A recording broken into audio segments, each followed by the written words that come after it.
This as ISIS claims responsibility now for the explosion that injured more than 24 people. According to the Associated Press, the suspected terrorist is being held for questioning under the Terrorism Act. He has not been charged, though, or even identified. Police will reportedly transfer the man to a London police station and question him there.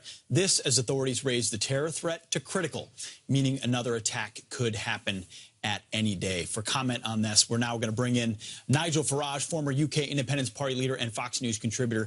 Good morning. You know, they say authorities are saying another attack could be imminent. This shouldn't surprise anybody. You know, the leading officials say there are up to 35,000 radicals in the UK, 3,000 of which are worrying to your intelligence services, 500 under constant surveillance. Does the UK really have its arms around this problem? No, I think part of the problem here, and you know, we hear the Prime Minister after each of these attacks saying we're going to step up and we're going to put more resources in. I don't think at any stage of this that our leaders have really contemplated the scale of the problem that we face. And I think part of the reason for that is that they themselves are responsible for much of it. You know, I was saying a couple of years ago that we must get the military involved to leave the police freer to get on with things. We're now hearing that finally, perhaps that may happen.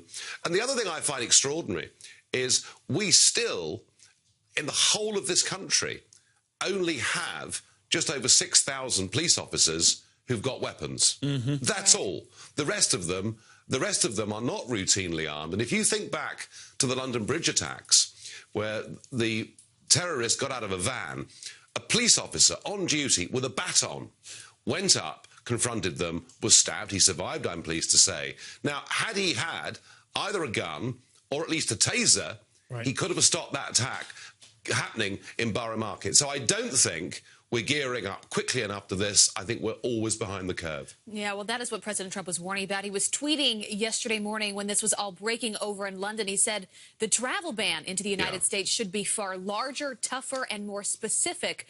But stupidly, that would not be politically correct. And in response to that, I'm sure you saw Theresa May with her press conference yesterday, and she spoke about President Trump and his tweet. Here's what she said in response.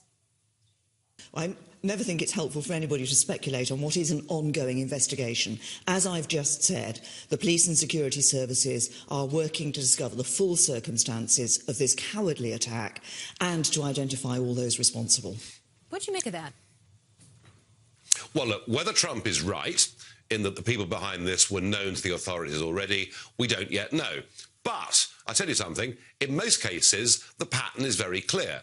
These are young males who've dropped out of education, who've drifted into drugs and extreme forms of Islam, and in nearly every single case, they are known to the authorities. So my suspicion is that Trump will be proved to be right.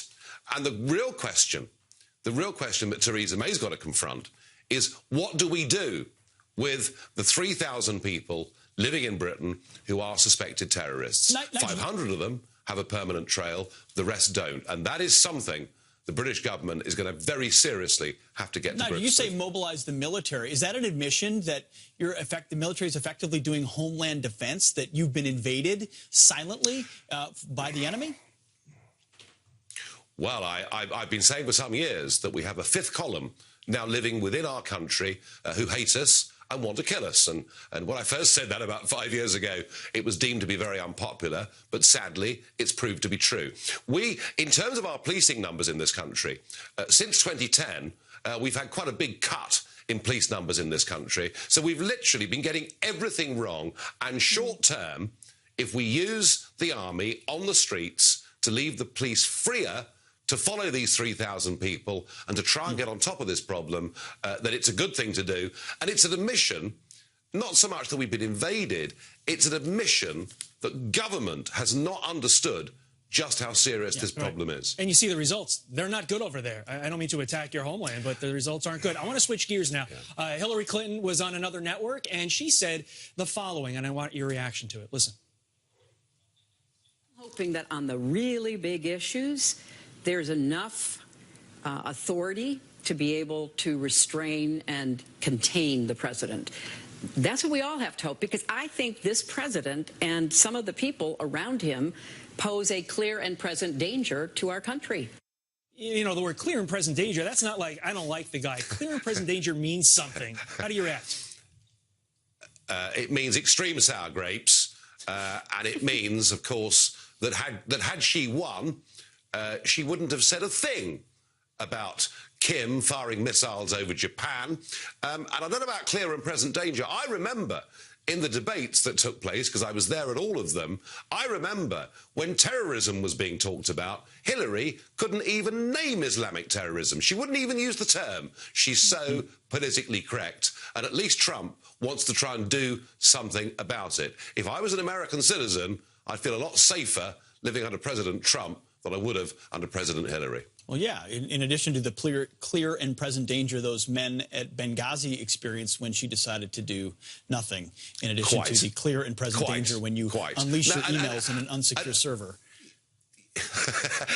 And frankly, when you've lost, and, you know, you've been in public life in America for 30 years, you've gone for the big tilt, you've lost, it's better to bow out and retire gracefully. Exactly. That is very well said. Nigel, always good to have you on. Thanks, Nigel. Thanks so much. Good to get your perspective. Thank you.